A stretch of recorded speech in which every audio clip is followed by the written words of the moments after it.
Hello বন্ধুরা, good morning. কেমন আছো সবাই? আশা করি সবাই খুব ভালো আছো, আর আমিও আছি। এই যে সকালবেলা ঘুম থেকে উঠে শরীরটা বড্ড খারাপ খারাপ লাগছে। রোজ রোজ তো আর শরীর ঠিক থাকে না। ঘুম থেকে উঠে আমার এত শরীর খারাপ করছে, সে কি বলবো। হাত পা এত ব্যথা যন্ত্রণা করছে, মনে হচ্ছে আবার গিয়ে ঘুমিয়ে পড়ি। কিন্তু কি আর করব বলো তো, ঘুমিয়ে থাকলে তো হবে না। সারাদিন কত কাজ থাকে, রান্না বান্না থাকে, ছেলেটা ছোট ছেলে, বড় ছেলে স্কুল থাকে। তো বড় ছেলে তো স্কুল নেই কারণ রবিবার, তো তার জন্য অতটা চাপ নেই। কিন্তু একটু দেরি করে ঘুম থেকে উঠেছি, খুব বেশি বেলা করে উঠিনি, তবে খুব তাড়াতাড়িও ঘুম থেকে উঠিনি। মানে প্রায় 7টা বাজে, তবে 7টা এখনো বাজিনি। তো শরীরটা আর পারছে না, শরীরটা বড্ড খারাপ লাগছে, কিন্তু কিছু করার নেই, অনেক কাজ রয়েছে যে। তো ঘরের আনলাটা সেই কবে থেকে পরিষ্কার করবো। এই জামা কাপড়গুলো তো মানে জড়ো হয়ে পড়েই আছে। কাজের আর মানে কি বলবো, কাজের আর শেষ নেই। কখন যে কোনটা করব সেটাই ভেবে পাই না। আর বিশেষ করে ভিডিও এডিট করতে অনেকটা সময় লাগে, তো দিয়ে আর এনার্জি পায় না যে কখন এই জামা কাপড়গুলো গোছাবো। আর এই গোছাবো, আমার বড় ছেলে দরজাটা খুলে রেখে দেবে ঘরের, আর গুবলু সোনা এসে এইসব জামা কাপড়গুলো টেনে টেনে ফেলে দেয়। ওই জন্য ভালো লাগে না গোছাতে। ওই মাঝে সাঝে যখন খুব বেশি নোংরা হয়ে যায় তখন পরিষ্কার করি। এত জামা কাপড় কালকে কেচেছিলাম, তো সেই জামা কাপড় জড়ো হয়েছিল, তা গোছানোই হয়নি কালকে। এই সব হালকা পাতলা যে ব্ল্যাঙ্কেট, এই র্যাকগুলো, মানে মাঝে একটু কদিন বৃষ্টি হচ্ছিল তো হালকা হালকা ঠান্ডা লাগছিল। তো আমার বড় ছেলের আবার শরীরে শীত বেশি, তো সেই জন্য ও আবার এইসব ব্ল্যাঙ্কেটগুলো গায়ে দিতে পছন্দ করে। তাই জন্য এই পাতলা ব্ল্যাঙ্কেটগুলো বার করেছিলাম, তো কেচে দিলাম। আবার যখন ঠান্ডা না মানে যখন ঠান্ডা পড়বে তখন আবার এগুলো প্রয়োজন লাগবে। তো এই যে জামা কাপড়গুলো গুছিয়ে রাখছি আনলায়। আর ঘরের কাজ এখনও কিছুই কমপ্লিট হয়নি, সবে মাত্র মানে কাজ শুরু করলাম। এই যে আনলাটা পরিষ্কার করলাম, এবার ঘরগুলো সব ঝাঁট দেবো, ঘর মুছবো। আর বাসনগুলো ভিজিয়ে রেখেছি, এই যে ঘরটা ঝাঁট দেওয়া হয়ে গেলে তারপর বাসনগুলো ধুয়ে নেব। আর গুবলু সোনা উঠে পড়লেই কাজের বাড়াবাড়ি হয়ে যাবে। ও তো কাজই করতে দেয় না, এক একটা দিন খেলা করে, আবার এক একটা দিন কাজ করতে দেয় না, খুব দুষ্টুমি করে, কান্না করে, কোলে নিয়ে কাজ করতে পারি না। আর আজকে অতটা চাপ নেই, যেহেতু বড় ছেলে স্কুল নেই, ছুটি আছে, সেই জন্য। আবার এই যে সামনে দুর্গাপুজো আসছে, পুজোর সময় আমাদের সব ঘরের ঝুল টুলগুলো ঝাড়তে হয়। মানে প্রচুর কাজ আছে, প্রচুর কাজ। জামা কাপড় কাচাকুচি, তারপরে মশারি, বিছানার চাদর, বালিশের ওয়ার, মানে তখন এত জামা কাপড় হয় না, সে কি বলবো। আমি অল্প অল্প তো কেচে কেচে কেচে রেখে দিই। আর পুজোর সময় বিছানার চাদরগুলো আমি আর মানে যেগুলো মানে 12 মাস ব্যবহার করি, সেগুলো দুর্গাপুজোর সময় না আমি আর ইউজ করি না। মানে নতুন নতুন চাদরগুলো পাতি, তো এবার লোকজন আসলে দেখতে ভালো লাগে বিছানায় যদি নতুন চাদর পাতা থাকে, সেই জন্য আমি ওই পুজোর সময়তে বিশেষ করে নতুন চাদর পাতি। ওই নোংরা যে চাদরগুলো মানে পুরনো আর কি, রং টং চটে যায় না, সেই চাদরগুলো পাতি না, ওগুলো রেখে দিই। তো যাই হোক, ঘরের ঝুল, তারপরে এই যে বাইরে বারান্দার ঝুল, সিঁড়ির ঘরের ঝুলগুলো, মানে আমাদের বাড়ি চাষি বাড়ি না, সেই জন্য আরও ঘর দোরগুলো নোংরা হয় প্রচুর। যেমন ওই যে পাট উঠেছে ছাদে, সিঁড়ি দিয়ে পাটগুলো নিয়ে গেছে, তো সারা সিঁড়িতে পাটে মানে ঝুলেতে এত ভর্তি হয়েছে। ঝাঁট দিয়েছিলাম একদিন, কিন্তু পাটের ফেঁসো তো মানে হাওয়া দিলেই না কোথা থেকে উড়ে এসে যে পড়ে তার ঠিক নেই। আবার ভালো করে ঝাঁটটা দিতে হবে, পরিষ্কার করতে হবে, দেওয়ালগুলো সব সার্ফ দিয়ে মুছতে হবে, ঘরের ঝুলগুলো ঝাড়তে হবে, প্রচুর কাজ আছে।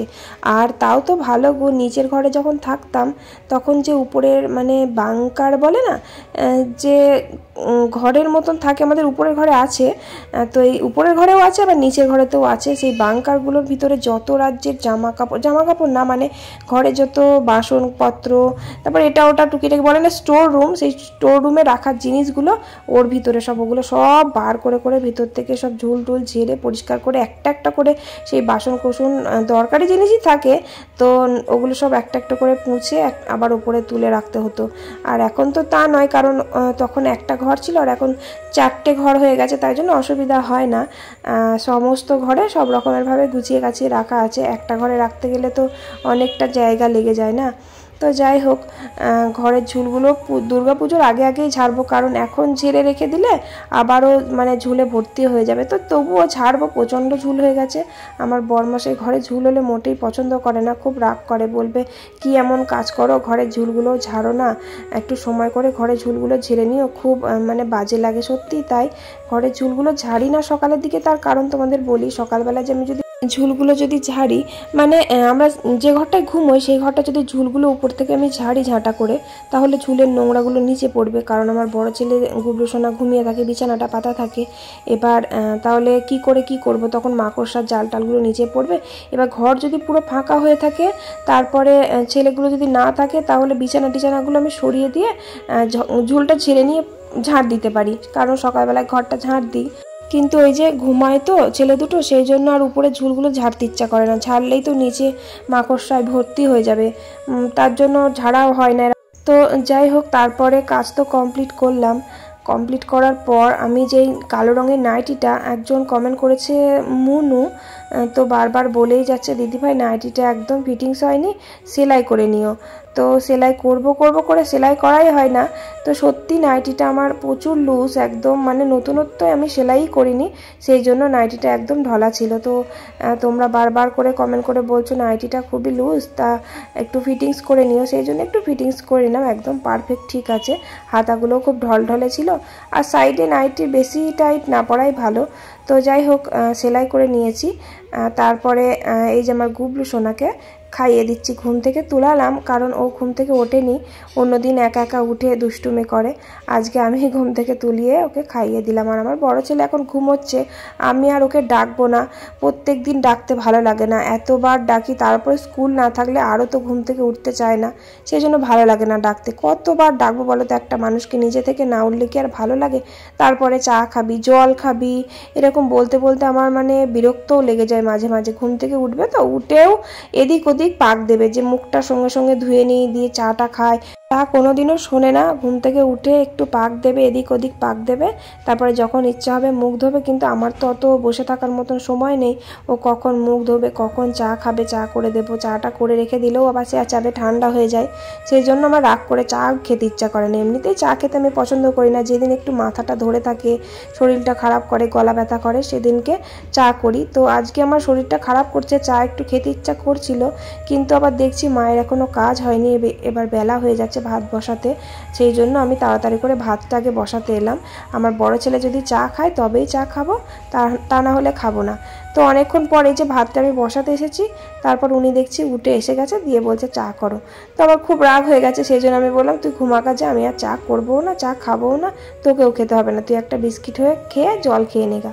ওরও রাগ হয়ে গেল, দিয়ে উপরে চলে গেল। আমি সত্যি আর চা খেলাম না, এই নিচে নেমে পড়েছি, আবার উপরে গিয়ে চা করে নিয়ে এসে খাবো, আমার আর ইচ্ছেই করছিল না।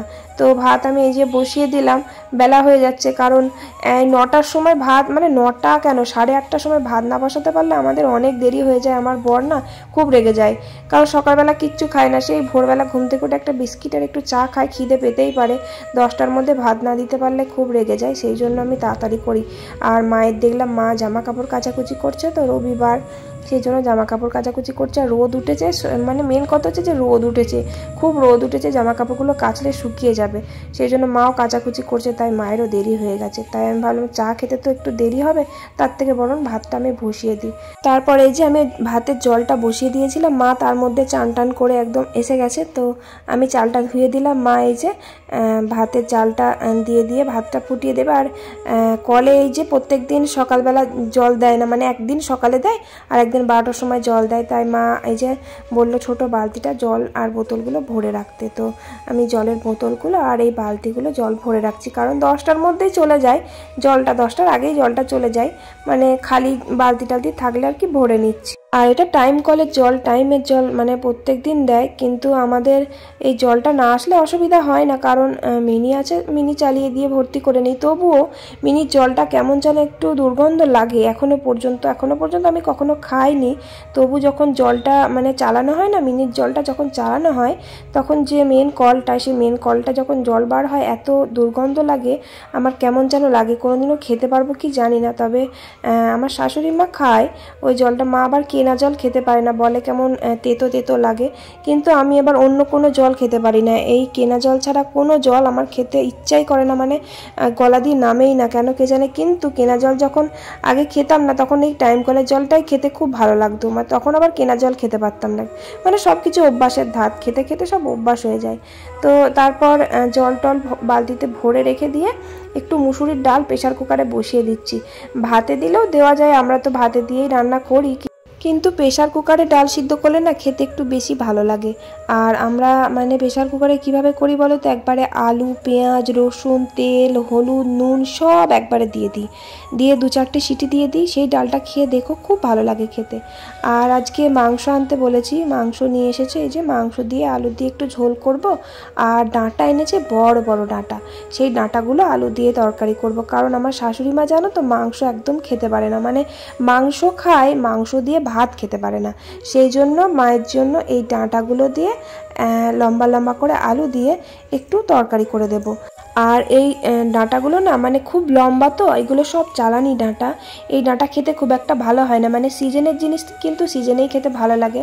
আমার আবার কিন্তু ডাঁটা দিয়ে আলু পোস্ত খেতে খুব ভালো লাগে, মানে যে কোনো ডাঁটাই, মোটা হোক বা সরু সরু কচি ডাঁটাগুলো তো আরও বেশি ভালো লাগে। কিন্তু মোটা মোটা ডাঁটা হলেও কিন্তু খারাপ লাগে না, বেশ ভালো লাগে। ডাঁটা দিয়ে আলু পোস্ত আর ডাঁটা দিয়ে মাছের ঝোল আমার খুব ভালো লাগে খেতে।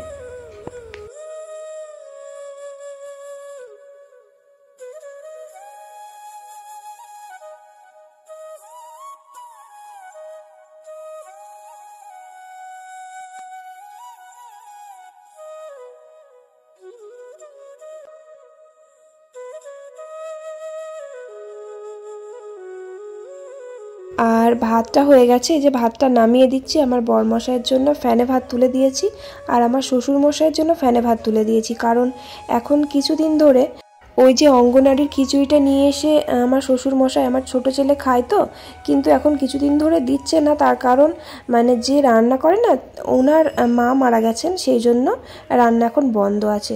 তো তার জন্য আমার শ্বশুরমশাইয়ের জন্য ফ্যানে ভাত তুলে দিয়েছি। আর আমার গুবলু সোনাকে ফ্যানে ভাত খাওয়ায় না, ওকে ফ্যান ঝরানো ভাতই খাওয়ায়। আর ওই যে প্রেসার কুকারে ডাল বসিয়েছি, তো ডালটা তো হয়ে গেছে, ওই ফ্যান ঝরে যাবে যখন, তখন ওই ডাল দিয়ে ওকে ভাতটা খাইয়ে দেব।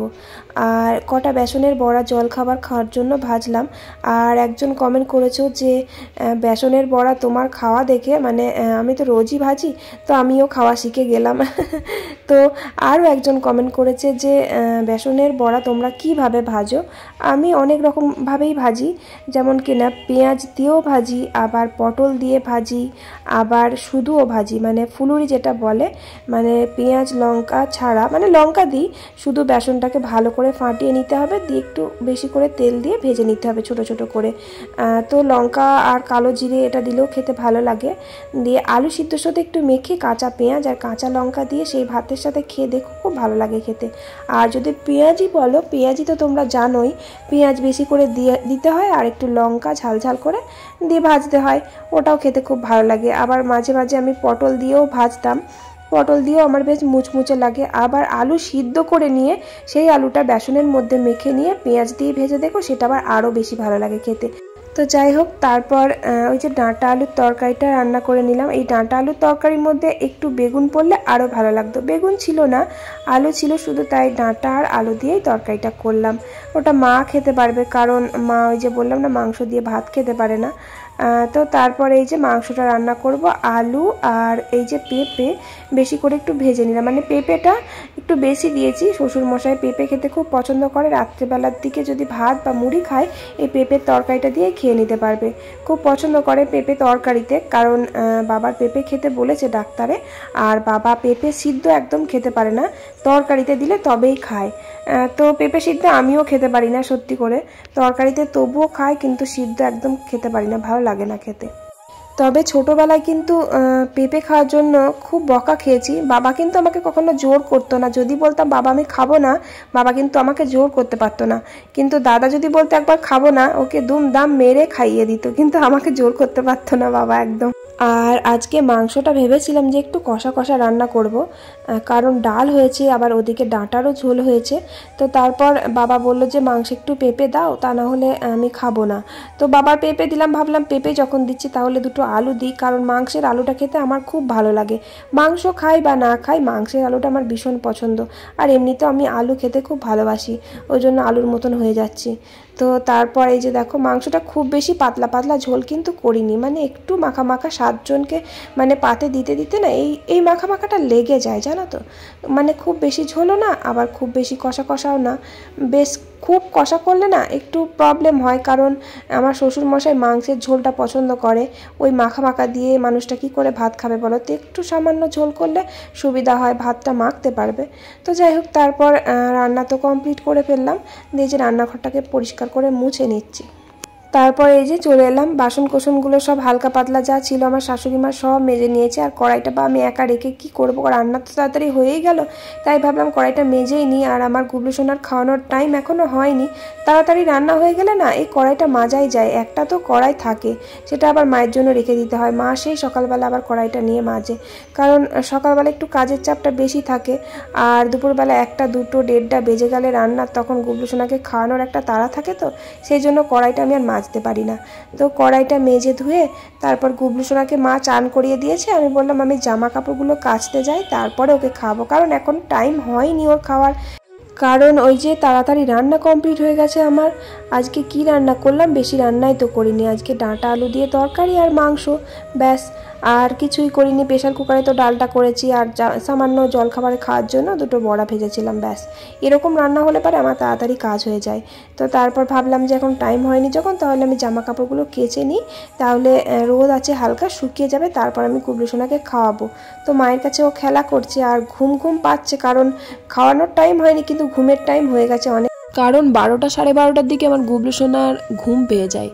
তো সেই জন্য বারবার ঘুমে ঢুলতে থাকে। আবার মা ধরো কাজ করে, বাসন ধোয়, আর আমার শ্বশুর মশাই বিছানায় শুয়ে থাকে, আমি রান্না করি। এবার আমার শ্বশুর মশাইয়ের পাশে না ও খেয়ে দিয়ে শুয়ে থাকে, তখন ঘুমের ঘোর চলে আসে আর ঘুমিয়ে যায়।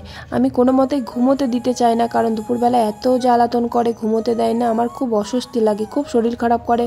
মানে ঘুমোতে তো দেবেই না, আমাকে এডিটের কাজও করতে দেবে না, মানে চোখের ভেতর আঙুল ভরে দেবে, মারবে, চুপটি করে শুয়ে থাকে না, তো খুব দুষ্টুমি করে। সেই জন্য ভয় আমি ঘুমোতে দিতে চাই না, কারণ তাড়াতাড়ি আমার রান্না বান্না কমপ্লিট হয়ে গেলে ওকে 2টো খাইয়ে দিই, ব্যাস, ও একা একাই ঘুমিয়ে যায়, ঘুম পাড়াতেও হয় না, বেশ ওটা ভালো হয় না বলো তো। তারপরে আবার 4টের সময় ঘুম থেকে উঠে পড়ে। আর যদি দুপুর টাইমটা না ঘুমায়, তাহলে আবার বিকেলবেলাটা একটু খেলতেও যেতে পারবে না, বাইরেও যেতে পারবে না, তখন ঘুমের ঘোর আসবে। সন্ধ্যেবেলা ঘুমিয়ে গেলে রাত্রেবেলা ঘুমোতে চাইবে না। সেই জন্য একটা টাইম মেনটেন করে ঘুম পাড়ানো আর খাওয়ানোটা করতে পারলে খুব ভালো হয়। তবুও রাত্রেবেলা মাঝে মাঝে খুব দুষ্টুমি করে। তারপর জামা কাপড় কেচে চান টান করে গুবলু সোনাকে খাইয়ে ঘুম পাড়িয়ে দিয়েছি। ওর খাওয়া হয়ে গেলে ও একা একাই ঘুমিয়ে যায়। যখনই খাওয়া হয়ে যায় ওর পাশে একটু শুয়ে থাকি, ও দেখি চুপচাপ ঘুমিয়ে যায়। মানে ঘুম পাড়াতে হয় না, দুমদাম করে পিটিয়ে পিটিয়ে ঘুম পাড়াতে হয় না, গল্পও বলতে হয় না, কিচ্ছু না, ব্যাস ওর পাশে একটু শুতে হয়, ও একা একাই ঘুমিয়ে যায়। তো ঘুমিয়ে গেছে। তারপরে এই যে আমরা খেতে বসেছি, আর আমার একটাই কাজ, খেতে বসে শুধু হেঁচকি ওঠে। মানে ডেলি নয়, তবে হেঁচকিটা খুব ওঠে, খুব বিরক্ত লাগে আমার এই হেঁচকে উঠলে। আর খেতে বসে না জল খেতে আমার একদমই ভালো লাগে না। যদি এক ঢোক জল খেয়ে নিই, আমার আর ভাত খেতে ইচ্ছা করে না। আমি কখনো ভাত খেতে বসে জল খাই না, জানো তো, খাওয়া হয়ে গেলে তারপরেই জল খাই। একদম ভালো লাগে না আমার ভাত খেতে বসে জল খেতে। তো যাই হোক, তারপরে জানো তো ভাত টাত খেয়ে না এক টানা ঘুমিয়েছি। তখন আমার শরীরটা এতটা খারাপ করছিল, মনে হচ্ছিল ঘুমায়, মানে এডিট করতে একটু ইচ্ছা করছিল না। আর এমনিতেও কালকে ভিডিও দিইনি, কালকে ভিডিও ছিল না, পরশু ব্লগ করিনি, সেই জন্য। আর শরীর খুব খারাপ করছিল, সেই জন্য ঘুমালাম। আর একবারে অনেকটা ঘুমিয়েছি, সেই জন্য চোখগুলো ফুলে গেছে। আর মানে ঘুমোলে, দুপুরবেলা ঘুমোলে না আর উঠতে ইচ্ছা করে না। শীতকালে জানো তো ঘুমোতে ইচ্ছা করে না আমার। শীতকালে যদি ঘুমোয় শরীর কেমন ম্যাজ ম্যাজ করবে, আর ঘুম থেকে উঠতে ইচ্ছা করবে না, ঠিক সেই রকম হচ্ছিল আজকে আমার। আর অনেক দিন দুপুরবেলা না ঘুম হয়নি। ঘুমোলেও আমি টাইম করে 10 থেকে 15 মিনিট মতন ঘুমোই। তো ভিডিও ছিল না, টেনশান ছিল না, চুপচাপ ঘুমিয়েছি, একদম পাক্কা 1.5 ঘন্টা ঘুমিয়েছি। ঘুম থেকে উঠে দেখি প্রায় 5টা বাজে। তো আমার বড়মশাই দিকে দোকানে গেল, গুবলু সোনাকে তুলিয়ে খাইয়ে দিলাম। দিয়ে এই যে বাসনগুলো সব ধুয়ে নিয়েছি। দুপুরবেলা খাওয়া দাওয়া করে তো সঙ্গে সঙ্গে বাসন ধুই না, আমি একটু রেস্ট নিই, তারপরে বিকেলের দিকটা ধুই, তারপরে ঘরগুলো ঝাড় দেবো, তারপরে ভিডিও ভয়েস দেবো, ব্যাস এটাই কাজ আমার রোজকার। কেমন মেঘ করেছে দেখো, বাপ রে, চারিদিকে মেঘ। এই দিকটা দেখো,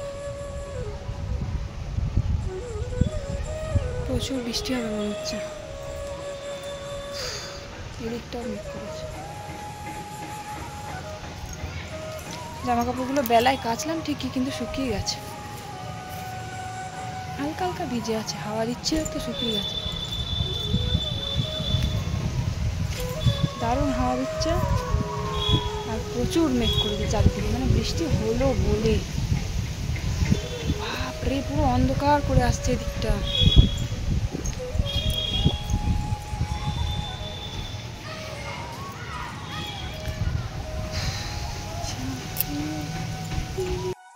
জামা কাপড়গুলো বেলায় কাচলে কি হবে, কিন্তু রোদ তারপর আর হয়নি, কিন্তু প্রচুর হাওয়া দিচ্ছিল, তো জামা কাপড় সব পড়ে গেছিলো। আমার বরমশাই আবার ছাদে এসে দেখেছে, দিয়ে সব আবার মেলে দিয়েছে।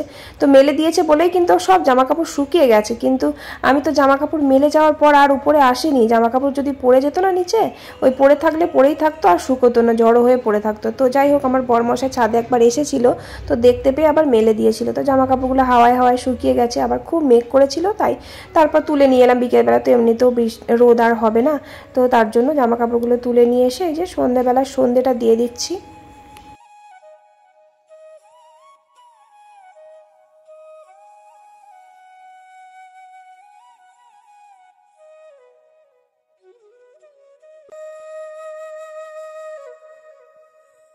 হাই, হ্যালো বন্ধুরা। আমি এখানে বসে আছি পাপড় ভাজা খাবো বলে, পাপড় ভাজা খাচ্ছি।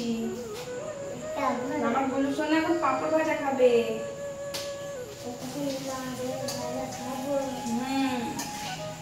আর দিও না। আর আমি এখন লম্বা লম্বা পাপড় ভাজা খাবো, না না গোল গোল পাপড় ভাজা খাবো। বলো, তুমি একটা পোয়েম বলে দাও, একটা ছড়া বলে দাও, একটা ছড়া বলে দাও, একটা ছড়া বলে দাও, তাহলে দুটো পাপড় দেবো। একটা ছড়া বলে দাও তো পাপা। ও একটা ছড়া বলে দাও। তারপর তারপর তারপর হস্তে কি হচ্ছে, ছানা ভয়ে মরে, দীর্ঘয়ে আমার গুবলু সোনা জানো তো পাঁপড় ভাজা খেতে খুব পছন্দ করে, যে কোনো পাঁপড় ওকে ভেজে দিলে এত তৃপ্তি করে খায়, খুব ভালোবাসে। আমার বড় ছেলেও খেতে ভালোবাসে পাঁপড় ভাজা, কে না খেতে ভালোবাসে বলো তো। আমাদের বাড়ির সামনে দিয়ে প্রত্যেক দিন সকালবেলা একজন বয়স্ক মহিলা পাঁপড় বিক্রি করতে যায়। স্টেশনে হয়তো যে পাঁপড়গুলো পাওয়া যায় না, গোল গোল লম্বা লম্বা, ওই পাঁপড়গুলো। তো প্রত্যেক দিন দেখতে পাই আমার গুবলু সোনা, তখন ডাকবে পাঁপড় দিয়ে যাও, পাঁপড় দিয়ে যাও, প্রত্যেক দিন। তো আমার বরমশাই জানো তো ওর জন্য পাঁপড় এক্সট্রা কিনে রেখে দেয় ঘরে, কারণ ও পাঁপড় খেতে ভালোবাসে। তো দোকানে গেলেই ওর বাবা একটা করে পাঁপড় ধরিয়ে দেয়। তারপর ওই যে বললাম না যে কালকে ভিডিও দিইনি, তাই কাজ কম ছিল। তো এই যে আমার গুবলু সোনাকে নিয়ে একটু খেলা করছি, কারণ ছেলেটার দিকে আর কি সময় দেওয়াই হয় না। সারাদিন তো রান্না করি, কাজ করি, ছেলেটা তারপর দুপুরবেলা ঘুমোই, ওর সাথে খেলাই করা হয় না একদম। আর খেলতে বড্ড ভালোবাসে। ওর বাবা সন্ধ্যাবেলা বাড়ি আসলে এরকম দোলনা দেয় ওকে, দোল দিয়ে খেলা করে।